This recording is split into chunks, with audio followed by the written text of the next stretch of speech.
Minha nora gritou: "Você me dá nojo", num restaurante lotado na frente de 15 pessoas. Mas 3 palavras que eu disse depois calaram ela para sempre e mudaram minha vida completamente. Eu sei que parece história de novela, mas aconteceu comigo. E o que veio depois foi ainda mais surpreendente. Antes de continuar, se você gosta de histórias de superação, se inscreva no canal e deixe nos comentários de onde você está nos ouvindo. Gostamos de interagir com vocês e saber até onde nossas histórias estão chegando. Mas deixa eu voltar um pouco e contar desde o começo, porque você precisa entender como eu cheguei naquele ponto de humilhação máxima e como consegui dar a volta por cima de um jeito que nem eu imaginava que fosse possível. Meu nome é Maria Helena, tenho 60 anos, sou viúva há 11 anos. Trabalhei durante 35 anos como enfermeira no Hospital Municipal de Campinas. 35 anos cuidando de gente, fazendo plantão noturno, chegando em casa com o corpo doendo, os pés inchados, mas sempre de cabeça erguida, porque era trabalho honesto. Fiquei viúva quando tinha 49 anos. Meu marido, João, morreu num acidente de carro numa terça-feira chuvosa. Ele voltava do trabalho na rodovia quando um caminhão perdeu o freio. Foi instantâneo, disseram. Não sofreu, mas eu sofri. Meu filho Bruno tinha apenas 18 anos na época. Acabara de entrar na faculdade de administração. A partir daquele dia, tudo mudou. Eu, que já trabalhava muito, passei a trabalhar ainda mais. Fazia turnos duplos, pegava plantão de fim de semana, cobria férias de colegas. Durante 8 anos seguidos, eu praticamente vivi dentro daquele hospital. Chegava em casa só para dormir 4, 5 horas e voltar. O dinheiro era contado. Eu tinha a aposentadoria do João, que ajudava, mas não era suficiente. A faculdade do Bruno era particular. Uns quilos, 800 por mês na época. Material, xerox, transporte, alimentação. Tudo isso eu tinha que bancar sozinha. Teve época que eu comia só arroz com ovo no almoço, para poder comprar os livros que ele precisava. Eu usava o mesmo par de sapatos durante anos, a mesma bolsa que já estava toda desbotada. Mas o Bruno nunca ficou sem nada. Vendi nosso único carro, um Gol 2005, que era a alegria do João, por 18 mil réis. Usei esse dinheiro para pagar um semestre inteiro da faculdade, quando o dinheiro apertou demais. Lembro que chorei naquele dia, vendo o carro ir embora, mas sabia que era o certo. Meu filho precisava se formar, ter um futuro melhor que o nosso. Durante esses anos todos, minha relação com o Bruno sempre foi muito próxima. Ele era carinhoso, ligava todo dia quando estava na faculdade, dizia que ia me dar uma vida melhor quando se formasse. Nos fins de semana que eu não trabalhava, a gente assistia filme junto, comia pipoca, conversava sobre tudo. Ele era meu orgulho, meu único filho, minha razão de levantar da cama todo dia e continuar. Sempre fui uma pessoa simples, honesta, trabalhadora. Nunca pedi nada a ninguém. Sempre acreditei que dignidade não tem preço, que trabalho honesto vale mais que qualquer dinheiro fácil. Minha mãe me ensinou isso antes de morrer, e eu tentei passar para o Bruno também. Foi há 4 anos que meu filho conheceu a Larissa. Ele tinha 29 anos, ela tinha 26. Eles se conheceram num evento de marketing digital, onde ele estava representando a empresa que trabalhava. Ela era, ou melhor, se dizia influencer digital. Tinha uns 80 mil seguidores na época. Postava foto de roupa, maquiagem, essas coisas de internet que eu nunca entendi direito. Quando o Bruno me apresentou ela pela primeira vez, tive uma sensação estranha no peito. Não sei explicar direito, era tipo um aperto, um pressentimento. A Larissa chegou na minha casa de salto alto fino, bolsa de marca.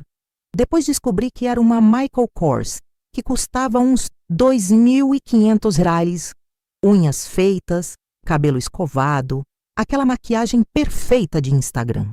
Ela tinha aquela beleza de quem passa horas se arrumando, sabe? Desde o primeiro dia percebi algo estranho. A Larissa chegou olhando tudo de cima a baixo, com aquela cara de quem estava julgando cada detalhe. Ela cumprimentou com 2 beijinhos no ar, sem encostar o rosto, como se tivesse nojo. Sentou na ponta do sofá, com a postura toda rígida, evitando apoiar as costas. Torceu o nariz discretamente quando viu meus móveis antigos, a televisão velha, o tapete desbotado. Eu tinha feito um bolo de cenoura, aquele que o Bruno sempre adorou. Ofereci com carinho. Ela agradeceu com um sorriso de plástico e disse que não comia glúten. Glúten. Na minha época, a gente comia, era o que tinha, e agradecia a Deus. Durante o chá da tarde, ela falou sobre a família dela. O pai tinha sido empresário, teve várias empresas de importação, mas tinha alguns problemas financeiros no momento. Descobri depois que o homem tinha falido feio. Devia para todo mundo, banco, fornecedor, até para a agiota.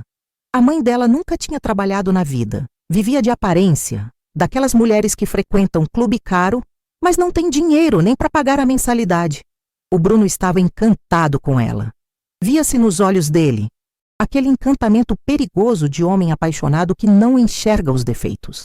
Eu tentei conversar com ele depois, com cuidado, mas ele disse que eu estava sendo preconceituosa, que a Larissa era incrível, batalhadora, construiu a carreira dela do zero. Carreira de postar foto na internet, pensei, mas não falei. Eles namoraram por 1 ano e meio. Durante esse tempo, percebi o Bruno mudando. Ele começou a ligar menos, visitar menos. Quando vinha, ficava pouco tempo, sempre com pressa, sempre com alguma desculpa. A Larissa não está bem, tenho compromisso com os amigos dela. Vamos num evento importante. Eu sentia que estava perdendo meu filho aos poucos, mas tentava entender. Ele estava construindo a vida dele, era natural. O casamento foi há 2 anos e meio. Foi uma festa grande no Vila Fontana, um dos restaurantes mais chiques do Cambuí. 200 convidados. Buffet caro, decoração toda branca com flores importadas, aqueles docinhos finos que custam 8 cada um. Os pais dela pagaram a maior parte, ou melhor, se endividaram ainda mais para pagar, porque a aparência era tudo para eles. Eu contribuí com 25 mil reais que tinha juntado com muito sacrifício. No dia do casamento me senti deslocada. Todos os convidados eram amigos dela, da família dela, pessoas cheias de pose, de roupa cara, falando de viagens internacionais e carros importados. Fiquei num canto na maior parte do tempo. O Bruno estava tão ocupado com os convidados dela que mal conversou comigo. Tirei umas 3 fotos com ele durante a festa inteira. Depois do casamento, a situação piorou. As visitas do Bruno se tornaram cada vez mais raras. Primeiro era uma vez por semana, depois uma vez a cada 15 dias, depois uma vez por mês. Quando eu ligava, ele atendia com pressa, dizia que estava ocupado, que ligava depois. Mas não ligava. Percebi que algo estava realmente errado quando comecei a ver posts da Larissa nas redes sociais. Fotos com a família dela, legendas do tipo família que apoia de verdade, quando os sogros são presentes, sempre marcando os pais dela, mas nunca me mencionando. Eram indiretas, eu sabia. Doíam, mas eu engolia. Até que aconteceu algo que mudou tudo completamente. Foi há 8 meses. Eu morava numa casa de 3 quartos no Cambuí, aquela casa onde criei o Bruno, onde tinha todas as memórias do João, onde vivi os melhores e piores momentos da minha vida. Mas a casa era grande demais para mim sozinha. 3 quartos, quintal, muita manutenção. Eu estava ficando mais velha, começando a sentir o peso da idade, o cansaço acumulado de 35 anos de trabalho pesado. Foi quando tomei uma das decisões mais difíceis da minha vida. Vendi a casa. Era um imóvel valorizado numa localização excelente. Anunciei com uma imobiliária e em menos de 2 meses apareceu um comprador. A casa foi vendida por 1.450 mil, R$1.450.000. Quando recebi aquele dinheiro, chorei. Chorei lembrando do João, de quando a gente comprou aquela casa nos anos 90, de como a gente fez 1000 planos ali. Chorei lembrando do Bruno criança brincando no quintal, mas sabia que era o certo. Precisava de algo menor, mais prático. Comprei um apartamento lindo de 2 quartos no mesmo bairro por 680 mil. Mobiliado, reformado, com portaria 24 horas, perto de tudo. Fiquei com 770 mil guardados. Minha amiga Célia, que trabalha no banco há 30 anos, me ajudou a fazer uma aplicação segura, daquelas de renda fixa que rendem um 0,8% ao mês. Aquele dinheiro era meu colchão de segurança. Meu suor de 35 anos de trabalho Minha garantia de uma velhice tranquila. O Bruno soube da venda porque eu contei a ele, inocente que fui. Liguei toda animada dizendo que tinha vendido a casa, comprado o apartamento, que estava mais tranquila agora. Ele ficou em silêncio por uns segundos quando mencionei os valores e depois disse apenas: "Que bom, mãe, fico feliz por você." Mas eu senti algo estranho na voz dele, um tom diferente, como se as engrenagens estivessem girando na cabeça dele. No dia seguinte, adivinha? O Bruno ligou querendo marcar um almoço, para a gente conversar, para matar a saudade. Fazia quase 2 meses que a gente não se via. De repente, aparece essa urgência toda em me ver. Eu, boba, achei que ele finalmente tinha sentido minha falta de verdade. Foi num domingo de sol. Fui na casa deles, um apartamento de 2 quartos que eles alugavam por 3.200 reais por mês, num condomínio novo. Levei meu frango assado famoso, aquele que o Bruno sempre adorou, com farofa e vinagrete. Cheguei animada, com esperança de que as coisas iam melhorar. Estávamos na mesa, eu, o Bruno e a Larissa. A comida estava uma delícia, a gente conversando sobre amenidades, quando a Larissa começou a falar sobre o apartamento deles. Começou devagar, estratégica, falando sobre como o banheiro estava precisando de reforma urgente. "Sabe, sogra, o box do banheiro tá rachado, parece que vai cair a qualquer momento. O azulejo tem infiltração, já tá com mofo embaixo. É perigoso até, um risco de saúde." Ela mostrou fotos no celular. Realmente tinha algumas rachaduras, nada de absurdamente grave, mas ela dramatizava cada detalhe como se a casa fosse desabar. "Pedimos orçamento e vai dar uns 45 mil reais para fazer direito, com material bom, sabe? Porque a gente não quer fazer porcaria e ter que refazer." E então veio a pergunta, com aquele tom de quem não está pedindo. Está só sugerindo algo óbvio, natural entre família. A sogra não poderia ajudar com a reforma? É tipo um investimento, né? Afinal, o apartamento é onde seu filho mora. E quando a gente vender, vocês até podem ter o dinheiro de volta. É praticamente um empréstimo. Senti meu estômago apertar. Olhei para o Bruno esperando que ele dissesse alguma coisa, que parasse a esposa, que dissesse que não era assim. Mas o Bruno só mexeu no frango, desconfortável, sem coragem de me olhar nos olhos. A Larissa continuou falando, argumentando sobre como famílias se ajudam, como os pais delas sempre ajudaram ela em tudo, como isso era normal. 45 mil reais. Quase 1 ano de trabalho nos meus tempos de enfermeira. Respirei fundo e disse, o mais educadamente possível: "Larissa, Bruno, eu entendo a situação de vocês, mas esse dinheiro que recebi eu preciso guardar. É para minha velhice, para qualquer emergência que eu possa ter. Já tô com 60 anos, não trabalho mais, só tenho a aposentadoria. Esse dinheiro é minha segurança." O clima esfriou na hora. A Larissa deu um sorriso amarelo, forçado, e disse, "Ah, tudo bem, sogra, eu entendo." Mas os olhos dela diziam outra coisa. O Bruno continuou calado, tenso. O almoço acabou em silêncio constrangedor. Fui embora com a sensação horrível de que tinha feito algo errado, de que estava sendo egoísta. 3 semanas se passaram. O Bruno quase não ligava. Respondia minhas mensagens com monossílabos. Até que veio o segundo pedido. Foi numa tarde de quinta-feira. O Bruno me ligou pedindo para conversar.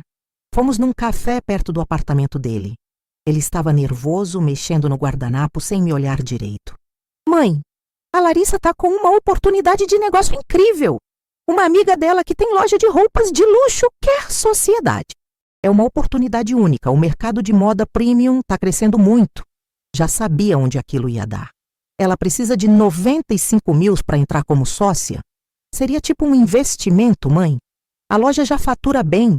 Daria para vocês receberem retorno em menos de 2 anos. 95 mil reais. Mais do que o dobro do primeiro pedido.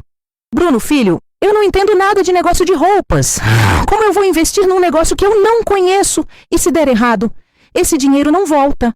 "Não vai dar errado, mãe. A Larissa pesquisou tudo, conhece o mercado. Outros pais investem nos filhos, ajudam. A mãe dela deu o carro dela para Larissa usar nas entregas. Tentou me fazer sentir culpada. E começou a funcionar. Comecei a me questionar. Será que eu estava sendo egoísta mesmo? Será que uma mãe de verdade não ajudaria? Será que eu estava colocando dinheiro acima do meu filho? Mas alguma coisa dentro de mim, uma voz, dizia não. Eu tinha trabalhado 35 anos. Tinha sofrido, aberto mão de tudo pelo Bruno. Agora precisava pensar em mim também. Filho, desculpa, mas eu não posso. Não é que eu não queira te ajudar, mas esse tipo de risco eu não posso correr. Precisa entender. Ele ficou vermelho, balançou a cabeça, levantou e saiu do café, deixando eu ali sozinha com 2 xícaras de café pela metade. A partir daquele dia, ele simplesmente sumiu. Parou de ligar, parou de responder mensagens, bloqueou minhas ligações. Tentei umas 10 vezes nos primeiros dias. Depois de uma semana, desisti. A Larissa começou a postar indiretas nas redes sociais. Quando você descobre quem é sua família de verdade, dinheiro mostra o caráter das pessoas. Prefiro quem me apoia de verdade do que quem só aparece para cobrar atenção. Cada post era uma facada. E eu sabia que era para mim. Comecei a me sentir excluída, sozinha, culpada. Passava as noites acordada pensando se tinha feito a coisa certa. Via outras amigas contando como ajudavam os filhos, como davam entrada em carro, em casa, em negócio. E eu ali, sentada em cima do dinheiro, como a Larissa tinha falado numa discussão. Os dias viraram semanas. As semanas viraram meses. 2 meses inteiros sem falar com meu filho. 2 meses carregando essa culpa, essa solidão. Chorava sozinha no apartamento. Olhava as fotos dele pequeno e me perguntava onde tinha errado. Foi aí que aconteceu o pior dia da minha vida. Numa terça-feira de manhã, meu celular tocou. Era o Bruno. O coração disparou. Finalmente ele tinha me ligado. Oi, mãe, tudo bem? A voz dele estava animada, diferente dos últimos tempos. Senti uma esperança imensa. Mãe, vou fazer aniversário de 33 anos na sexta e quero comemorar num lugar especial, no Vila Fontana. É importante para mim. Quero você presente. Vila Fontana, o mesmo restaurante do casamento dele. Um italiano chique, caro, com aquelas mesas de toalha branca e vela no centro. Claro, filho, eu vou com certeza. Que horas? 8 da noite. Te vejo lá, mãe. Vai ser bom. Desliguei com o coração cheio de esperança. Achei que era reconciliação, que finalmente ele tinha percebido que estava sendo injusto, que a gente ia fazer as pazes. Passei a semana inteira contando os dias. Fui numa loja de roupas, comprei um vestido novo, azul marinho, discreto, mas elegante. 380 e gastei sem pestanejar. Fui no cabeleireiro, fiz escova, pintei as unhas. Comprei um presente lindo para ele. Uma camisa social polo que custou 800 reais, daquelas que eu sabia que ele sempre quis, mas nunca tinha comprado porque achava caro. Na sexta-feira, às 7h30 da noite, chamei um Uber e fui para o restaurante. Meu coração estava acelerado de animação. Ia finalmente ver meu filho, abraçar ele, fazer as pazes. Cheguei no Vila Fontana às 8 em ponto. O restaurante era lindo, com aquelas luzes amareladas, madeira escura, quadros na parede, música clássica de fundo baixinho.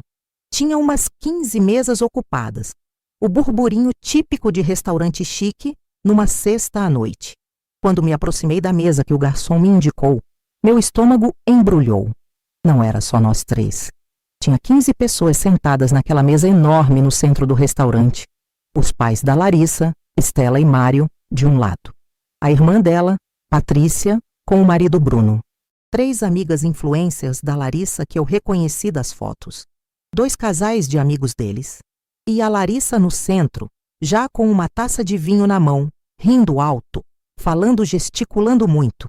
Meu Bruno estava ali, do lado dela, tenso. Quando me viu chegar, ele desviou o olhar. Algo no meu peito apertou forte. Aquilo não era uma festa de aniversário íntima. Aquilo era outra coisa. Cumprimentei todo mundo com educação. Alguns responderam com frieza. Outros nem olharam. Sentei na cadeira que sobrara bem na ponta da mesa, a última, como se fosse uma convidada de segunda classe. Coloquei o presente embrulhado com carinho na minha frente, mas o Bruno nem olhou para ele. O jantar começou. Pediram entrada, prato principal, mais vinho. Eu tentava me encaixar nas conversas, mas era impossível. Eles falavam sobre viagens para Dubai, sobre carros importados, sobre festas em beach clubs, sobre marcas caríssimas que eu nunca tinha ouvido falar. A mãe da Larissa, a Estela, uma mulher de uns 55 anos, cheia de botox e preenchimento, comentou em voz alta sobre como tinha ajudado a filha com a entrada de um carro novo. Dei aí 80 mil rulais de presente para minha filha, porque família de verdade se ajuda sempre. Não existe isso de guardar dinheiro quando os filhos precisam. Senti a farpa. Era para mim? Todos na mesa sabiam. A irmã da Larissa, a Patrícia, deu uma risadinha e trocou o olhar com a Larissa. Olhei para o Bruno, mas ele estava mexendo no celular, fingindo que não tinha ouvido. O Mário, pai da Larissa, completou. É isso aí, hein? Enquanto tem pais que pensam só neles, tem outros que realmente amam os filhos e fazem sacrifícios. Engoli seco. Senti vergonha, raiva, humilhação. Mas fingi que não tinha entendido a indireta. Peguei meu copo de água com a mão tremendo e tomei um gole. As indiretas continuaram. A cada 10 minutos alguém soltava uma. Sogros presentes fazem diferença. Quando a família apoia de verdade. Egoísmo é coisa feia em família. E todos riam, concordavam, olhavam para mim de soslaio. Eu estava mortificada ali na ponta daquela mesa, sozinha, sendo massacrada aos poucos. Olhava para o meu filho esperando que ele fizesse alguma coisa, mas ele não fazia nada. Nada. Foi quando a Larissa pediu a terceira taça de vinho. Percebi que ela já estava bêbada. A voz estava arrastada, os movimentos descoordenados, aquele brilho perigoso nos olhos de quem perdeu o controle. Ela começou a falar mais alto. O restaurante inteiro podia ouvir. Sabe qual é o problema das pessoas? Todo mundo na mesa ficou em silêncio. As mesas vizinhas começaram a prestar atenção. O problema são pessoas egoístas, pessoas que têm dinheiro, muito dinheiro, e ficam sentadas em cima dele enquanto os filhos se afogam em dívidas. Meu coração começou a bater descompassado. Ela estava falando de mim, alto, na frente de todo mundo. Larissa, vamos falar disso depois. Tentei baixinho, a voz tremendo. Não! Ela gritou. E o restaurante inteiro ficou em silêncio absoluto.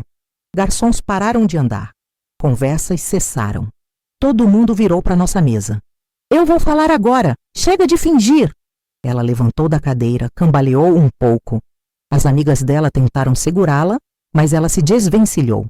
Você vendeu sua casa por quase R$1,5 milhão, gritou isso.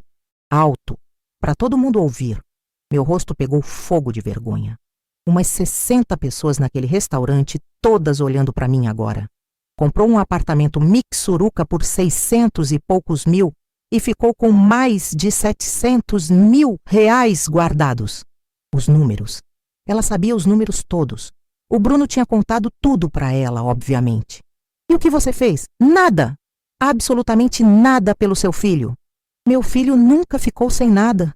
Tentei me defender, a voz saindo engasgada. Mentira! Ela apontou o dedo na minha cara. Estava a menos de 1 metro de mim agora. Ele teve que pagar a própria faculdade. Eu paguei a faculdade dele! Minha voz finalmente saiu mais alta. Trabalhei que nem uma condenada, fiz turno duplo durante 8 anos. E agora? Agora que você tem dinheiro de verdade, cadê a ajuda? Minha mãe sempre me ajudou em tudo. Deu carro, deu entrada em apartamento, paga nossas contas quando precisa. A Estela balançou a cabeça concordando como se fosse um exemplo de mãe perfeita. A mulher que estava falida, que vivia de aparência. Olhei para o Bruno desesperada. Meu filho estava ali, vermelho, suando, mas calado. Calado. Filho, fala alguma coisa. Supliquei. Ele abriu a boca. Fechou. Abriu de novo. E disse a coisa que mais doeu. Mãe, você realmente poderia ajudar a gente. Senti como se tivesse levado um soco no estômago. Meu próprio filho. Aquele menino que eu criei sozinha. Ele estava do lado dela. Foi quando a Larissa veio para cima de mim. Literalmente. Cambaleou até minha cadeira. As pessoas das mesas vizinhas arregalaram os olhos. Uma senhora de cabelos brancos levou a mão à boca, chocada. A Larissa apontou o dedo na minha cara. Tão perto que eu conseguia sentir o cheiro forte de vinho na respiração dela. Os olhos dela estavam vermelhos, injetados, cheios de raiva. E então ela disse, gritou, As palavras que eu nunca vou esquecer, que ecoaram por aquele restaurante inteiro, que rasgaram minha alma. Você me dá nojo! O silêncio foi aterrador, absoluto. Não tinha mais garçom andando, não tinha mais conversa em nenhuma mesa, não tinha mais música de fundo. Era como se o tempo tivesse parado. 60 pessoas testemunhando minha destruição. Nojo, entendeu? Uma velha mesquinha, egoísta, que prefere ficar sentada em cima do dinheiro ao invés de ajudar a própria família. As lágrimas começaram a descer pelo meu rosto. Não conseguia segurar mais. Você sabe o que você é? Uma fracassada, uma velha fracassada que vai morrer sozinha. E sabe por quê? Porque ninguém aguenta você. Nem seu próprio filho aguenta mais. Ela virou para o Bruno. Fala para ela, fala que você não aguenta mais. Eu olhei para o meu filho. Aquele momento ficou congelado na minha memória para sempre. Ele estava ali, a 3 metros de mim, vendo a mulher dele me despedaçar. Vi ele engolir seco. Vi os olhos dele marejarem. Vi a boca dele abrir como se fosse dizer algo. Mas não disse. Não disse uma palavra sequer em minha defesa. Só ficou ali, vermelho, suando, olhando para o chão como um covarde. E naquele momento eu entendi. Eu tinha perdido meu filho. Tinha perdido tudo. A Larissa continuou gritando. Sai daqui! Vai para sua casa curtir seu dinheiro sozinha, sua velha miserável! Porque é isso que você é! Uma velha egoísta que vai morrer sozinha e merece! Você envergonha seu filho. Olha essa sua roupa de pobre. Você envergonha a gente. Eu tenho vergonha de dizer que você é minha sogra.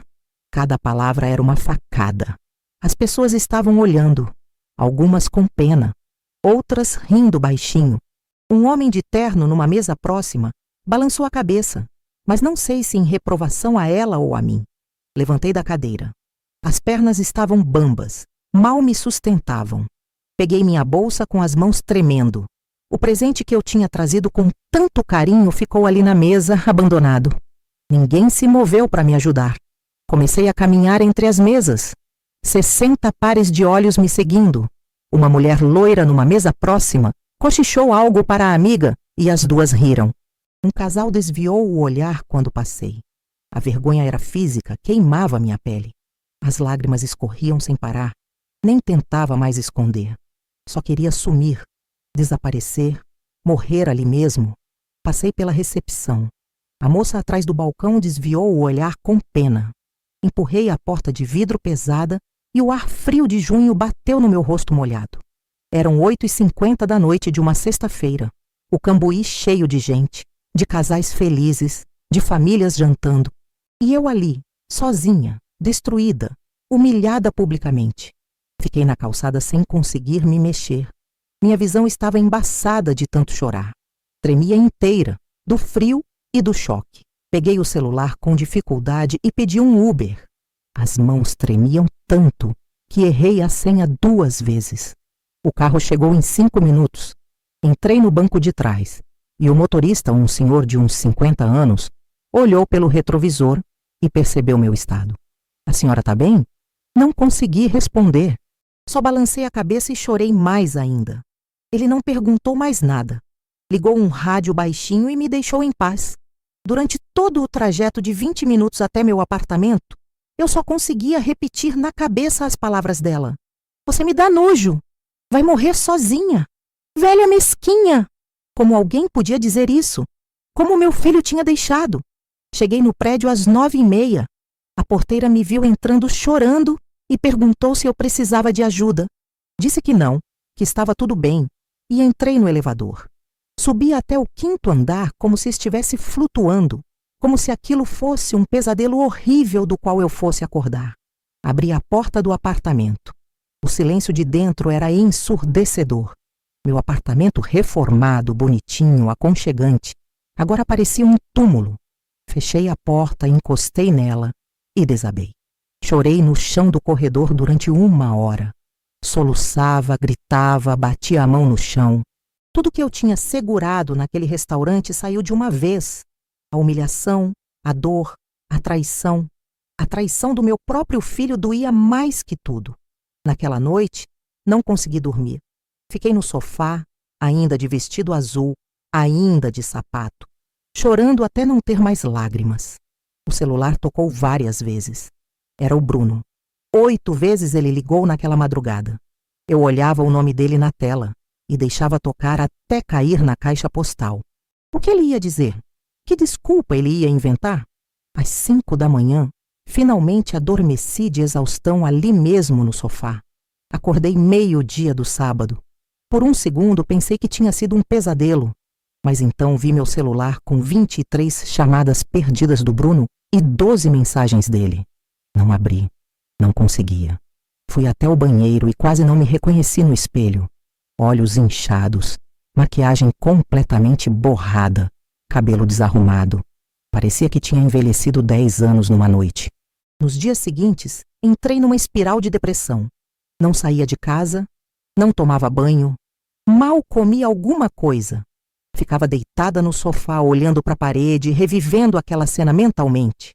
Via o restaurante, as pessoas olhando, ouvia os gritos dela, via meu filho calado, covarde, traidor. A depressão foi crescendo como uma bola de neve. Comecei a me questionar. Será que eu era mesmo egoísta? Será que uma mãe de verdade não ajudaria independente de qualquer coisa?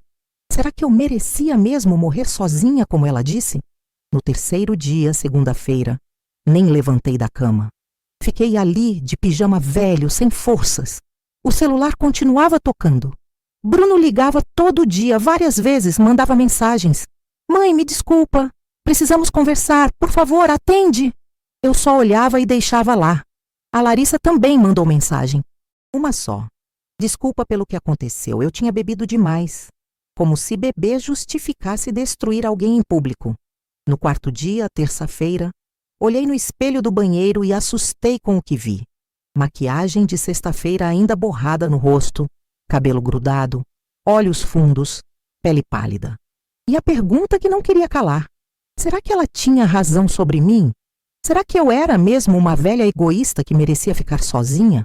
Comecei a acreditar nisso. Comecei a achar que talvez eu realmente fosse a vilã da história. Que talvez eu devesse ter ajudado. Que talvez eu fosse mesmo mesquinha. A voz dela na minha cabeça era mais alta que minha própria voz. Foi no 5º dia, na quarta-feira de manhã, que tudo mudou. Eu estava deitada no sofá, no mesmo pijama de 3 dias atrás, quando escutei a campainha tocar insistentemente. Tentei ignorar, mas a pessoa não parava de tocar. Toque atrás de toque. Arrastei até a porta e abri. Era a Célia, minha vizinha, minha amiga de 40 anos. Ela tinha 68 anos, aposentada, viúva também, morava no apartamento ao lado do meu. Quando ela me viu naquele estado, não perguntou nada. Entrou sem pedir licença. Vou fazer um chá. A gente precisa conversar. Sentei na cadeira da cozinha enquanto ela mexia nas minhas coisas como se fosse a própria casa dela. Colocou água para ferver, pegou o chá de camomila, arrumou as xícaras, sentou na minha frente e esperou. E eu desabei de novo. Contei tudo. Cada detalhe daquela noite horrível. Cada palavra cruel. Cada olhar de desprezo. Cada segundo que meu filho ficou calado. Chorei contando, soluçava. As palavras saíam embaralhadas. Quando terminei, a Célia segurou minha mão com firmeza. Os olhos dela, sábios de quem viveu muito, me olharam com uma intensidade que me assustou. E então, ela disse a frase que começou minha transformação. Maria Helena, você trabalhou 35 anos para criar aquele menino. Vendeu carro, fez turno duplo, abriu mão de tudo. Esse dinheiro é seu. Você não deve nada a ninguém. Agora escuta bem o que eu vou te falar. Você tem esse dinheiro, você tem esse apartamento, você tem sua dignidade. Eles não sabem de nada, mas você sabe quem você é. Então está na hora de você parar de se sentir culpada e começar a se sentir dona da sua própria vida. Aquelas palavras caíram como um raio. Dona da minha própria vida, eu tinha esquecido disso. Tinha esquecido que aquele dinheiro era meu, fruto do meu trabalho, do meu suor. E se eles descobrirem que você tem muito mais do que imaginam? Se eles souberem que você pode viver muito bem sem precisar da aprovação de ninguém? Mas eu só tenho os 770 mil guardados, Célia. Ela me olhou confusa. Maria, você não recebeu aquela ligação do Dr. Fernando? Meu coração pulou. Que ligação? Que doutor Fernando? O advogado que cuidava dos negócios do João. Ele tentou te ligar esses dias. Deixou recado aqui comigo porque você não atendia. Peguei meu celular. Tinha 3 ligações de um número desconhecido que eu tinha ignorado, achando que era cobrança ou telemarketing. Liguei de volta na mesma hora. Uma secretária atendeu e me passou para o doutor Fernando. Dona Maria Helena, finalmente estou tentando contato há dias. Preciso falar com a senhora urgentemente sobre o inventário do seu falecido esposo. Inventário? Mas isso foi resolvido há 11 anos. Não exatamente. Apareceram alguns bens que estavam em nome de empresas que seu esposo tinha participação. O processo de inventário desses bens levou anos para ser concluído por causa de questões burocráticas. Mas agora está tudo finalizado. A senhora pode vir ao meu escritório? Tomei banho pela primeira vez em 5 dias. Vesti uma roupa limpa e fui. O escritório do doutor Fernando ficava num prédio no centro de Campinas. Sala grande, cheia de livros de direito, mesa de madeira antiga.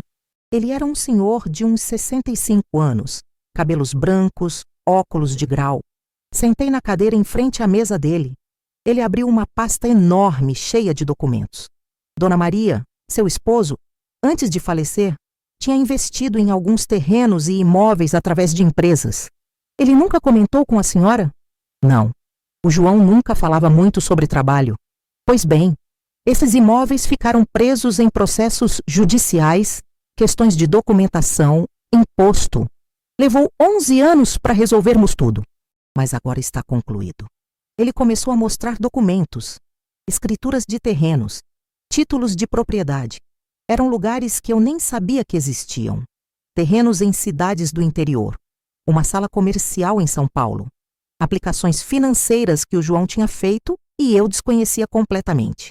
E qual é o valor total disso, doutor? Ele me olhou por cima dos óculos. 950 mil, Dona Maria. 950 mil reais. Tudo seu agora. Fiquei em choque. Parei de respirar por uns segundos. 950 mil reais. Somados aos 770 mil que eu já tinha, dava 1.720.000 reais.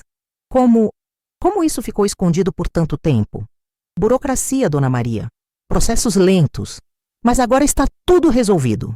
Vou transferir tudo para sua conta. Em 1 semana o dinheiro estará disponível. Saí daquele escritório em estado de choque. Caminhei pelas ruas do centro sem rumo, processando aquela informação. Mais de 1.700.000 reais. Eu, que tinha vivido a vida inteira contando centavos, agora tinha quase 2 milhões de reais. E ninguém sabia. O Bruno não sabia. A Larissa não sabia. Só eu e a Célia. Foi nesse momento que algo dentro de mim mudou. Mudou completamente. A mulher deprimida que estava há 5 dias no sofá morreu. E nasceu outra pessoa no lugar. Voltei para casa e olhei no espelho. Você me dá nojo, ela tinha dito. Velha com roupa de pobre. Pois bem, ia mostrar para ela quem eu era. No dia seguinte, acordei às 7 da manhã. Tomei banho demorado, me arrumei e fui para o shopping. Entrei na primeira loja de roupas boas que vi. Não era daquelas caríssimas da Larissa, mas era uma loja bonita, com roupas de qualidade. Experimentei 3 conjuntos. Comprei os 3. Gastei $3.500 sem piscar. A vendedora ficou surpresa quando passei o cartão sem nem perguntar o preço.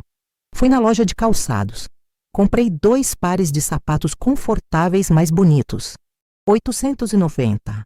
Fui numa loja de bolsas. Comprei uma bolsa linda de couro legítimo. Li R$1.200. Quando saí do shopping com 6 sacolas, me senti poderosa. Pela primeira vez em 60 anos, tinha gastado comigo mesma sem sentir um pingo de culpa. No dia seguinte, marquei no salão de beleza mais caro da região. Conversei com o cabeleireiro, um rapaz jovem, cheio de ideias. Quero cortar. Quero mudar completamente. A senhora confia em mim? Confio. 3 horas depois, saí de lá irreconhecível. Cabelo curto na altura do queixo, com luzes platinadas. Moderna, jovem, diferente de tudo que eu já tinha sido. Marquei dentista para fazer uma limpeza completa que vinha adiando. $850. Marquei nutricionista porque queria cuidar da saúde. R$400 a consulta. Entrei numa academia perto de casa. Personal trainer 3 vezes por semana. 1.800 reais por mês. Em 2 semanas, tinha gastado 15 mil reais em mim mesma. E não me senti culpada nem um segundo. Mas eu ainda não tinha respondido o Bruno. Ele continuava ligando, mandando mensagens. Eu lia todas, mas não respondia. Precisava desse tempo para me fortalecer. Foi quando tive uma ideia. Uma ideia que me deu um prazer perigoso. Liguei para Célia e mais 2 amigas do tempo do hospital. Meninas, vocês topam uma viagem? 3 semanas depois, estava num avião com destino a Lisboa. 45 dias viajando por Portugal e Espanha. Hotéis 4 estrelas. Restaurantes bons, passeios culturais. Gastei 80 SPI del dia. 000 naquela viagem. E foi o melhor dinheiro que gastei na vida.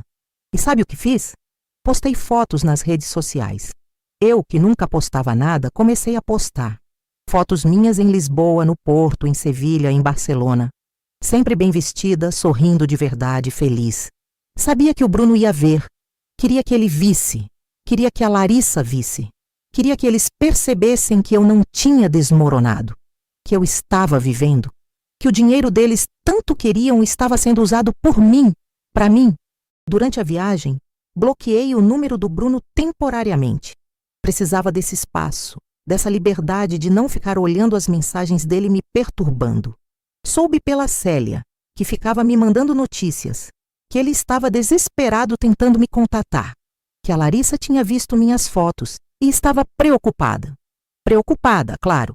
Preocupada que o dinheiro estava escapando, que a vaquinha estava voando longe.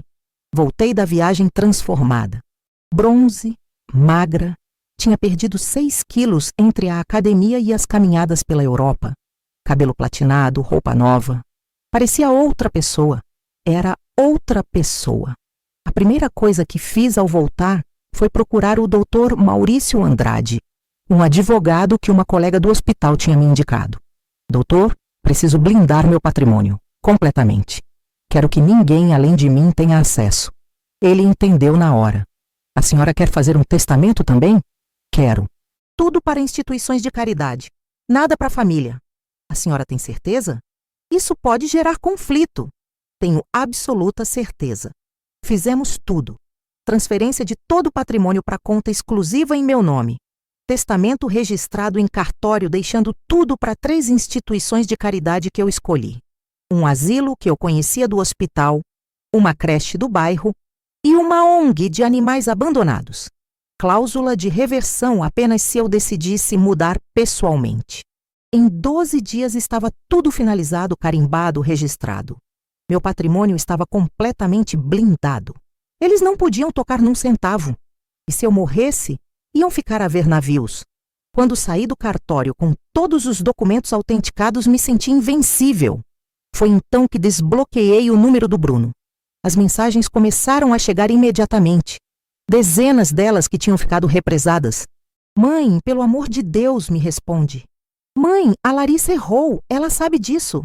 Mãe, vi suas fotos, fico feliz que esteja bem, mas precisamos conversar. Mãe, tá tudo bem com o seu dinheiro. Você não está sendo enganada por ninguém? Essa última me deu vontade de rir. Preocupação com meu dinheiro? Não comigo, com o dinheiro. Esperei mais 2 semanas. Deixei a ansiedade crescer. Postei mais fotos do meu apartamento reformado, de jantares em restaurantes, da academia, das amigas. Uma vida plena, feliz, sem eles. Até que, num sábado de manhã, minha campainha tocou. Olhei pelo olho mágico. Era o Bruno. E a Larissa. Os 2 ali sem avisar, com cara de quem tinha vindo numa missão. A Larissa tinha uma cesta grande na mão, daquelas de café da manhã caro, cheia de produtos importados. O Bruno segurava um cartão enorme.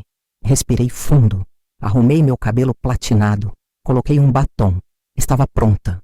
Tinha ensaiado mentalmente esse momento centenas de vezes. Abri a porta. Oi, mãe. A voz do Bruno estava embargada. Olá. Minha voz saiu fria, controlada. Podemos entrar? A Larissa tentou sorrir, mas o sorriso não chegou nos olhos.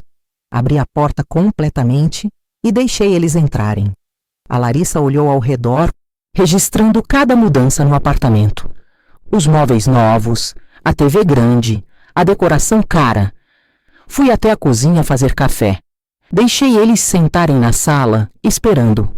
Dava para ouvir eles cochichando. Deixa eu falar primeiro, a Larissa dizia.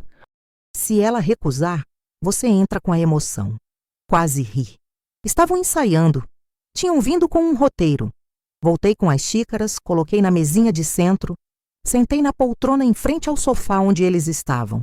Não ao lado. Mantive distância. A Larissa começou. E eu percebi imediatamente que tinha ensaiado cada palavra. Sogra, eu errei. Errei muito. Eu estava estressada, com problemas no trabalho, com as contas apertando. Tinha bebido demais naquela noite. Eu não queria ter dito aquilo. Foram coisas horríveis que eu não pensava de verdade. As lágrimas dela eram perfeitas. Escorriam na hora certa. Ela tinha até pegado um lenço na bolsa para enxugar. Fiquei em silêncio, apenas olhando. Tomei um gole do meu café com calma. Ela continuou, mudando de tática. Elogios agora. A verdade é que eu sempre te admirei, sogra. Você sempre foi forte, independente, trabalhadora. Eu queria ser como você. E eu estraguei tudo por causa do meu descontrole. Tinha que admitir, a atuação estava boa. Quase convincente. O Bruno entrou na jogada. Mãe, eu também errei. Deveria ter te defendido naquela noite. Fiquei em choque, paralisado. Mas não tem um dia que eu não me arrependa. Você é minha mãe. Te amo mais que tudo. Mais lágrimas. Dele eram reais, eu percebia. Ele estava realmente arrependido. Mas arrependido do quê? De não ter me defendido ou de ter perdido acesso ao dinheiro? Continuei em silêncio. Tomei mais um gole do café. Deixei o silêncio pesar sobre eles. A Larissa estava ficando impaciente. Olhou para o Bruno como se dissesse, fala do presente. Mãe, trouxemos isso para você. Ele ofereceu a cesta e o cartão. Não peguei. Só olhei. Não precisava, disse finalmente. Mãe, a gente queria fazer as pazes. Família é sagrada. Você é sagrada para mim. Sagrada, que palavra interessante. E vocês vieram aqui para fazer as pazes então? Só para isso? O Bruno engoliu seco. Também para matar a saudade, para conversar, para pedir dinheiro. Deixei a pergunta no ar. O silêncio foi pesado. A Larissa ficou vermelha. O Bruno abriu e fechou a boca. Não, não é isso. Ele gaguejou. Não. Levantei da poltrona. Então por que é que 4 meses sem falar comigo, sem me visitar, e de repente aparecem aqui?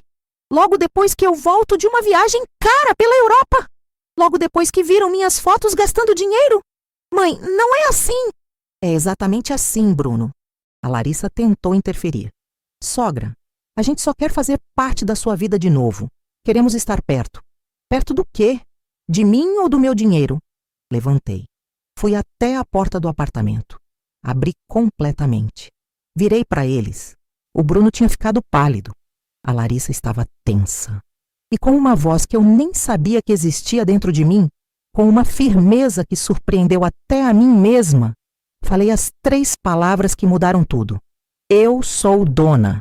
O silêncio foi absoluto, pesado, sufocante. A Larissa, que estava falando segundos antes, ficou muda, boca aberta, sem conseguir emitir um som. O Bruno congelou, os olhos arregalados. Continuei, aproveitando o poder daquelas palavras. Eu sou dona desta casa. Eu sou dona do meu dinheiro. Eu sou dona da minha vida. Eu sou dona das minhas decisões. Eu sou dona do meu futuro. E sabem quem vai sair daqui agora? Vocês 2. Mãe, espera. O Bruno tentou. Não! Agora vocês vão me ouvir. Vocês me humilharam num restaurante cheio. Gritaram comigo. Me chamaram de velha mesquinha, de egoísta. Disseram que eu dava nojo. Disseram que eu merecia morrer sozinha. Olhei direto para os olhos da Larissa. E você, Bruno, ficou calado. Não disse uma palavra em minha defesa. Escolheu ela, ao invés de mim. As lágrimas dele agora eram de desespero real. Então vou deixar bem claro. Vocês não vão ver 1 centavo do meu dinheiro. Eu transferi tudo para conta exclusiva em meu nome. Fiz testamento registrado em cartório beneficiando instituições de caridade. Tá tudo blindado. E se eu morrer amanhã, vocês não recebem nada. Absolutamente nada. A Larissa ficou branca. Você não pode fazer isso. Eu posso. Eu fiz. O dinheiro é meu. Mas nós somos sua família. Família. Dei uma risada amarga. Família me respeita. Família me defende. Família não me destrói em público. Vocês não são minha família. Vocês são interesseiros. Peguei meu celular. Abri um arquivo de áudio. Era uma gravação de uma conversa entre o Bruno e a Larissa. Ele tinha esquecido o celular no meu apartamento meses atrás, antes de tudo acontecer, e o áudio tinha ficado gravado sem querer.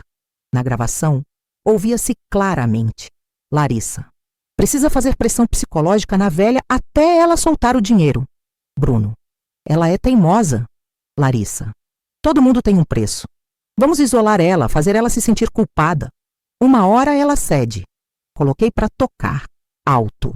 A voz dos dois ecoou pelo apartamento. A Larissa ficou vermelha de raiva. O Bruno começou a gaguejar. Eu não... Isso foi tirado de contexto. Contexto? Minha voz estava calma, mas firme. O contexto é que vocês planejaram me manipular, me usar, me humilhar até eu entregar o que vocês queriam. A Larissa explodiu. Você não pode fazer isso! Seu filho está comigo! Se você continuar assim, você vai perder ele para sempre. Era ameaça, chantagem. Ou ela ou eu. Olhei para o Bruno. Olhei bem nos olhos dele. E você, filho? Vai escolher ela de novo? Vai escolher o dinheiro que ela acha que você vai ter ao invés da mãe que te criou sozinha? Da mãe que vendeu o carro para pagar sua faculdade? Da mãe que trabalhou 35 anos em turno duplo por você? Ele hesitou. E naquela hesitação eu vi tudo. Ele ainda estava do lado dela.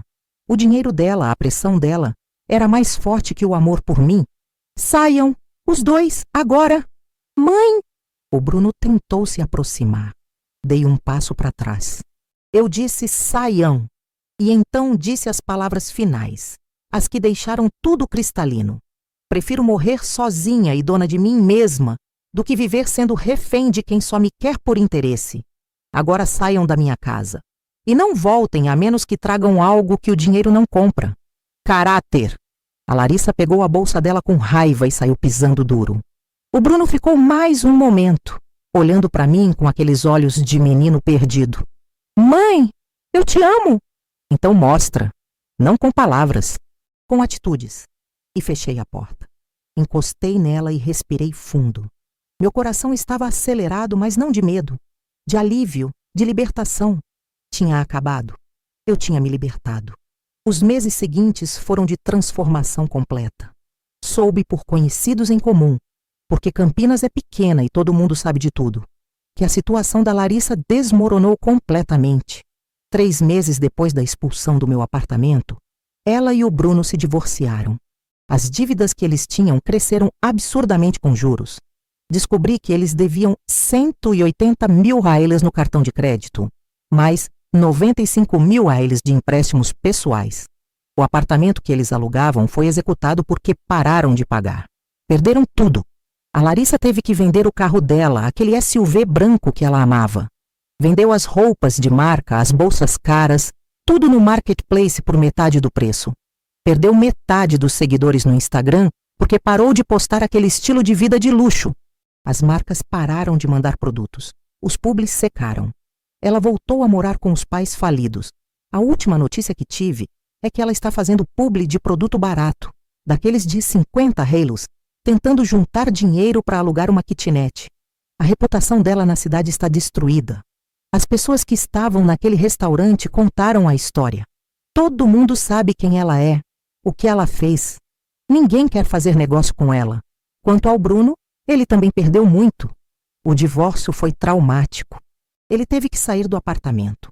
Está morando num lugar pequeno alugado, pagando 1.200 reais de aluguel, quase metade do salário dele. Me pediu perdão 3 vezes por mensagem. Mensagens longas, chorosas, dizendo que tinha sido um idiota, que tinha escolhido errado, que me amava. Mas não teve coragem de me encarar pessoalmente. Não ainda. Eu respondi uma única vez, depois da 3ª mensagem.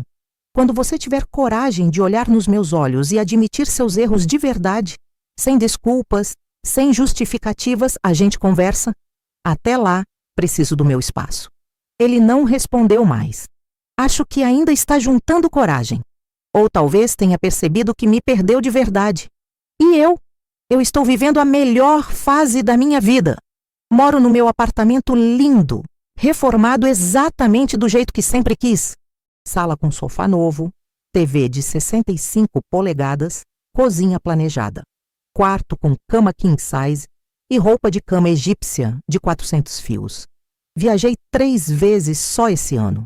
Voltei para a Europa, fui para o Chile conhecer as vinícolas, fui para o Nordeste passar 15 dias na praia. Gastei sem culpa, aproveitei cada momento. Faço pilates 4 vezes por semana. Entrei num clube da terceira idade onde jogo buraco. Faço dança de salão. Participo de passeios culturais. Fiz amigas de verdade. Mulheres da minha idade que também são viúvas, que também reconstruíram suas vidas. O dinheiro está rendendo bem. Com a aplicação que a Célia me ajudou a fazer, recebo cerca de 13 mil ardales por mês só de rendimento, mais a minha aposentadoria. Vivo muito bem mesmo. Tem um senhor no clube, o Arnaldo, viúvo de 64 anos, aposentado de banco, que tem demonstrado interesse. A gente conversa bastante, já saímos para jantar 2 vezes. Não sei se vai virar algo, mas pela primeira vez em 11 anos estou aberta para a possibilidade. Sem pressa, sem pressão. Acordo todo dia em paz. Durmo em paz. Vivo em paz. Essa paz não tem preço. É uma paz que eu não tinha há anos, talvez décadas. A solidão que eu tanto temia. Descobri que não estou sozinha. Estou comigo mesma. E isso é completamente diferente. Descobri que é melhor estar sozinha e dona de mim do que acompanhada de quem me usa, me desrespeita, me diminui. Tem dias que sinto falta do Bruno, do meu menino, do filho que ele foi. Olho as fotos dele pequeno e o coração aperta. Mas então lembro do homem que ele se tornou, do homem que ficou calado enquanto me destruíam. E a dor passa. Ele fez escolhas. Eu também fiz as minhas. E minhas escolhas me trouxeram aqui. Livre, independente, feliz. Às vezes me pego pensando, e se eu tivesse cedido? E se eu tivesse dado o dinheiro? Provavelmente estaria quebrada agora, morando num cômodo alugado, dependendo da boa vontade deles. E eles estariam com outro pedido, com outra exigência, com outro motivo para me usar. Porque gente interesseira nunca está satisfeita. Sempre quer mais. Sempre acha que você deve algo. É um poço sem fundo de carência materialista. Aprendi muita coisa com tudo isso. Aprendi lições que ninguém ensina na escola, que nenhum livro de autoajuda explica direito. Aprendi que dignidade não tem preço. Que você pode ter pouco dinheiro ou muito dinheiro, mas se você perde sua dignidade, perde tudo. E dignidade significa saber o seu valor, saber dizer não, saber colocar limites. Aprendi que respeito não é negociável. Não importa se é seu filho, sua nora, seu marido, seu amigo. Se alguém não te respeita, essa pessoa não merece estar na sua vida. Simples assim. Aprendi que amor próprio não é egoísmo. Durante anos eu confundi essas coisas. Achava que cuidar de mim, pensar em mim, era egoísmo. Mas não é. Amor próprio é sobrevivência. É se colocar em primeiro lugar quando ninguém mais vai fazer isso por você. Aprendi que ser mãe não significa ser capacho. Não significa aceitar tudo, perdoar tudo, dar tudo. Ser mãe é amar, sim, mas com limites, com dignidade, com respeito mútuo. Aprendi que família nem sempre é quem tem o mesmo sangue. Às vezes família é quem escolhemos. A Célia é mais família para mim do que a Larissa jamais foi. Minhas amigas do hospital, do clube, são mais família do que muita gente que leva o mesmo sobrenome que eu. Aprendi que dinheiro mostra o caráter das pessoas. Quando você tem dinheiro, as máscaras caem. Você vê quem realmente ama você e quem só quer saber do que você tem. É doloroso, mas é necessário. Aprendi que nunca é tarde para recomeçar. Eu tinha 60 anos quando tudo isso aconteceu. 60! Muita gente nessa idade acha que a vida acabou, que não dá mais tempo de mudar. Mas dá. Sempre dá. Eu sou a prova viva disso. Aprendi que a opinião dos outros não paga minhas contas. Aquelas pessoas no restaurante julgando, rindo, cochichando. Onde elas estão agora? Em lugar nenhum da minha vida. A opinião delas não valia nada então, e não vale nada agora. Aprendi que vingança não precisa ser barulhenta, não precisa ser dramática. A melhor vingança é viver bem, é ser feliz, é mostrar que você não precisa de quem te machucou para ser completa.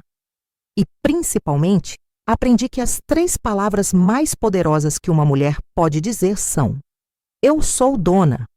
Dona do meu corpo, dona da minha mente, dona do meu dinheiro, dona das minhas escolhas, dona do meu tempo, dona da minha paz, dona da minha felicidade. Ninguém pode tirar isso de mim. Nunca mais. Hoje, 8 meses depois daquela noite horrível no restaurante, olho para trás e agradeço. Agradeço pela humilhação, por mais doloroso que seja dizer isso. Porque foi aquela humilhação que me acordou, que me fez enxergar quem realmente eram as pessoas ao meu redor, que me forçou a fazer escolhas que eu vinha adiando há anos.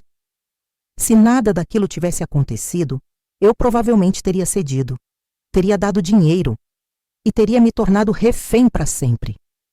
Teria morrido sem viver minha própria vida, apenas vivendo em função de quem só queria me usar. Mas não. A humilhação me libertou, me mostrou que eu era mais forte do que imaginava, que eu tinha mais valor do que eles queriam me fazer acreditar. Então, se você está me ouvindo agora e está passando por algo parecido, sendo desrespeitada por família, sendo usada, sendo diminuída, eu quero te dizer uma coisa. Você não é obrigada a aceitar. Você não é obrigada a perdoar sem mudança real de comportamento. Você não é obrigada a dar seu dinheiro, seu tempo, sua paz para ninguém, nem para filho, nem para ninguém, mãe. Você trabalhou a vida inteira. Esse dinheiro é seu. Você criou seus filhos, fez sua parte. Agora é hora de viver sua vida. Sem culpa, sem peso, sem medo de ser chamada de egoísta por gente que só quer te usar. Porque o verdadeiro egoísmo não é cuidar de você. O verdadeiro egoísmo é achar que tem direito ao que não é seu. É achar que alguém te deve algo só porque vocês são parentes. É manipular, humilhar, destruir alguém para conseguir o que quer. E outra coisa, se você está passando por isso, saiba que pode doer agora, mas vai passar. A dor da traição passa, a dor da humilhação passa. E quando passa, você fica mais forte, muito mais forte. Hoje eu caminho de cabeça erguida. Entro em qualquer lugar sem vergonha, sem medo. Se eu ver a Larissa na rua, vou cumprimentar educadamente e seguir meu caminho. Ela não tem mais poder sobre mim. Nenhum. Se o Bruno um dia tiver coragem de vir aqui, de me olhar nos olhos e admitir tudo que fez errado, sem justificativas, talvez a gente converse. Talvez eu dê uma chance. Não sei. Vou decidir na hora. Mas uma coisa eu sei. Nunca mais vou permitir que alguém me trate como fui tratada. Nunca mais vou abaixar a cabeça para quem não me respeita. Nunca mais vou colocar a necessidade dos outros acima da minha dignidade. Porque eu sou dona de mim. E isso ninguém tira. Se você gostou dessa história, deixe sua curtida. E conta aqui nos comentários. Você já passou por algo parecido? O que você faria na minha situação? Eu adoro ler os comentários e saber que não estou sozinha nessa jornada. E se você está passando por uma situação difícil com família, com gente que só quer te usar, lembra do que eu te disse. Você é dona de você, do seu dinheiro, da sua vida, das suas escolhas.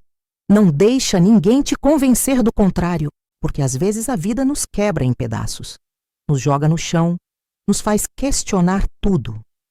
Mas quando a gente se levanta, quando a gente se reconstrói com nossos próprios cacos, a gente fica mais forte. A gente fica inquebrável. E eu sou a prova viva disso. Obrigada por ter ouvido minha história até o fim, de coração.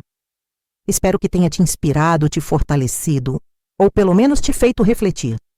Um beijo grande e lembra, você é dona de você, sempre.